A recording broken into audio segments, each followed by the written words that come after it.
Jadi informasi tambahan juga Mas Nur bahwa kebetulan teman-teman ini ya saya diminta bantuan untuk terkait dengan bagaimana riset berkelanjutan terus kita lakukan. Ini kami untuk melihat apakah kontinuitas dari sisi kualitas itu benar-benar terjamin. Nah, kita terus melakukan uji lab hampir secara rutin, paling tidak sebulan sekali itu kita uji. Nah, ada nggak perubahan dari sisi khususnya dari sisi jumlah mikrobanya ya. Karena sekarang ini keunggulan eco farming saya lihat itu terletak di mikrobanya sebenarnya. Ya, kenapa saya bilang keunggulannya di situ? Karena memang setelah diuji, kami lakukan pengujian itu saat aplikasi memang kita memiliki nitrogen setelah diencerkan itu tidak terlalu dominan ya. Tetapi mikroba yang menambat nitrogen itu ya sangat besar. Nah, kekuatannya di mikroba menambat nitrogen. Betul, ya sehingga teman-teman tidak usah berkecil hati bahwa wah ini kok kecil sekali. Nah, untuk 1 hektar lagi, nah nggak usah berkecil hati karena kalau misalnya kita sudah aplikasikan, bayangkan saja bahwa di dalam 1 tangki itu yang diaplikasikan ada 7,5 miliar mikroba yang kita berikan. Itu baru 1 tangki ya. Artinya baru 50 ml dari 100 ml. Nah, kemudian mungkin saya lanjut Mas Nur terkait dengan aplikasi ya. Ini di lapangan kebiasaan kita teman-teman petani itu kan terkadang menyemprot langkahnya 2 langkah sekali nyemprot gitu ya. Nah, saya ingin menegaskan di sini bahwa hasil riset yang kita lakukan untuk 1 tangki kalau misalnya di tanaman padi khususnya atau horti itu harus habis untuk luasan 500 meter persegi. 1 tangki. 1 tangki. Jadi berarti dia tipis-tipis langsung gitu. Oh, dia atau gimana? Tebal. Penyemprotannya justru tebal. Iya, harus habis. Jadi teman-teman kan kadang-kadang 1000 meter itu 1 tangki pun belum habis. Oh. Nah, jadi itu tidak maksimal dari sisi hasil, nanti nggak maksimal. Makanya 1 tangki diatur harus dihabiskan di luasan 500 persegi. Sehingga untuk 1 hektar itu kita menghabiskan 20 tangki. 1 hektar itu 20 tangki. Nah, sesuai. Jadi 1 hektar itu. Tapi kalau 1 hektar 20 tangki umumnya teman-teman petani ini yang cerita kan nyemprot biasanya nggak sampai 20 tangki Pak. Itu dia. Makanya umumnya mereka nyemprotnya kan 10, 12 kemungkinannya. Jadi maksud saya begini, kita ingin mendapatkan hasil optimum ya. Kalau mau sekedar mendapatkan hasil sih terserah mau berapa saja. Jadi ini rekomendasi penelitian yang kita sampaikan. Yang kita sampaikan bahwa 1 tangki itu sebisa mungkin habiskan untuk 500 meter persegi. Artinya kalau misalnya 20 tangki itu 10.000 meter persegi. Nah, boleh nggak misalnya kita habiskan 1 tangki untuk 1000 meter? Ya boleh-boleh saja, tidak ada masalah. Cuma hasilnya berbeda ketika menggunakan 1 tangki untuk 500 meter. Jadi saya ingin cerita dari sisi knowledge-nya ya. Padahal kan dari sisi keseluruhan totalnya sama. Maksudnya total biangnya kan sama kan? Dia menggunakan biang 1 liter. Iya. 1 liter biangnya. Cuma dia tadi dipecah menjadi 20 tangki. Iya, maksudnya. iya.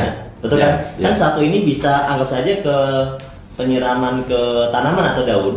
Itu kan cukup 1 buat 1 hektar. 1 hektar. Ya. Nah, biangnya kan 1 liter. Betul. 1 liter. Udah dibuat ke 20 tangki.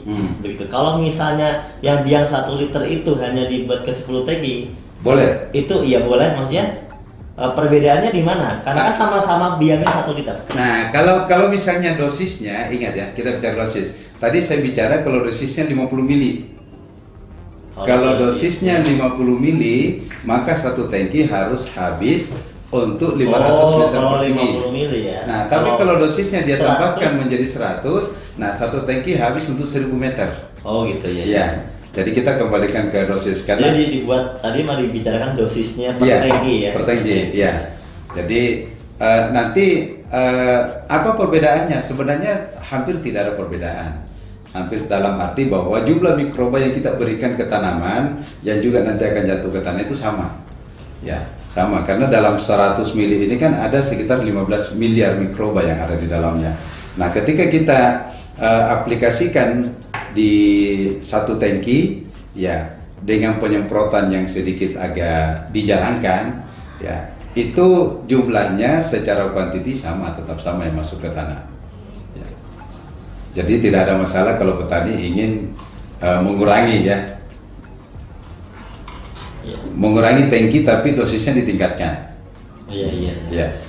Oke, gini Pak Jamal. Jadi ini saya mau bertanya lagi. Di sini kan tertulis di sini di kemasan ya, kita sudah ada izin edar Kementan. Iya. Kemudian di sini juga kita lihat ada logo sertifikasi organik ya dari Innovis. Ini ini seperti apa penjelasannya? Iya, baik. Nah, jadi gini Mas Nur, saya sendiri selaku orang Kementerian Pertanian tidak akan mau memberikan advice kepada eco farming ketika tidak ada izin edarnya.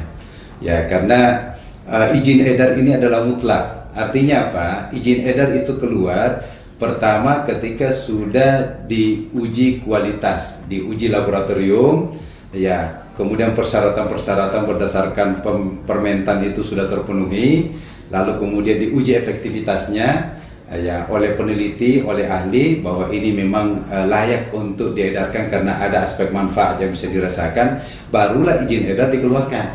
Nah, itu tahapannya. Nah, kemudian dari lembaga sertifikasi organik itu juga mensyaratkan bahwa dia mau melakukan sertifikasi kalau misalnya sudah keluar izin edar.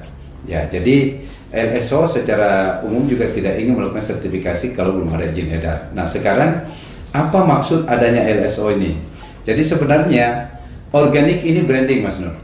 Artinya apa? Tidak boleh ada orang yang menggunakan kata organik, pupuk organik, kalau belum ada sertifikasi organiknya. Itu mestinya yang terjadi. Kalimat organik ini bersyarat ya? Iya, bersyarat. Iya, bersyarat sebenarnya. Jadi kalau kita bilang eco farming, pupuk organik, ya kan? Ada kalimat organiknya, maka dia harus bersertifikasi. Iya, dia harus bersertifikasi. Itu sebenarnya yang diatur di dalam Standar Nasional Indonesia nomor 6729/2016 bahwa organik ini branded. Makanya tidak boleh ada orang yang tidak punya sertifikasi organik secara aturan menurut SNI yang menggunakan kata organik. Nah, gitu. Nah, jadi logo organik Indonesia ini yang ada di sini, ini sebenarnya sebuah penguat bahwa produk ini aman 100% karena menggunakan bahan organik 100%.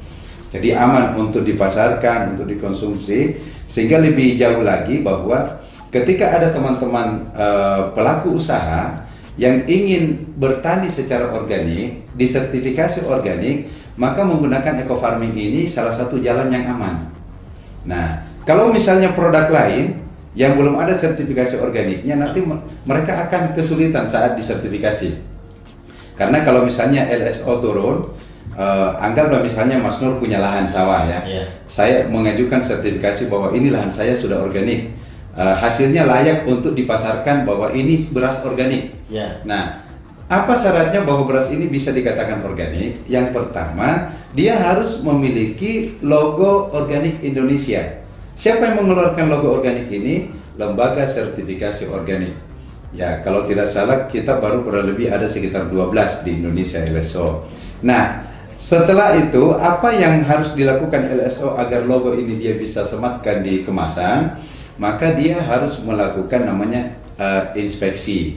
Jadi aturannya itu kita selaku pemilik mengajukan untuk disertifikasi, ada syarat-syarat yang harus dipenuhi.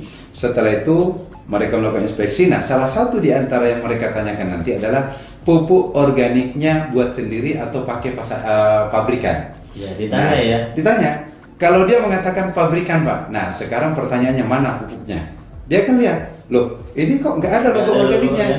Nah, maka dia akan meminta coba telusuri ke pabriknya apakah benar bahan-bahannya itu 100% organik. Kalau sudah ada logonya, kalau sudah ada nggak perlu ya. lagi. Ini 100%. Oh ya, ini bahannya berarti sudah organik. Oke. Nah, kalau yang lain sudah bersyarat, pupuknya tinggal pupuknya, maka otomatis nanti LSO akan memberikan sertifikasi bahwa ini berasnya organik. Kalau misalnya pupuknya bukan dari pabrikan, tadi jawabannya.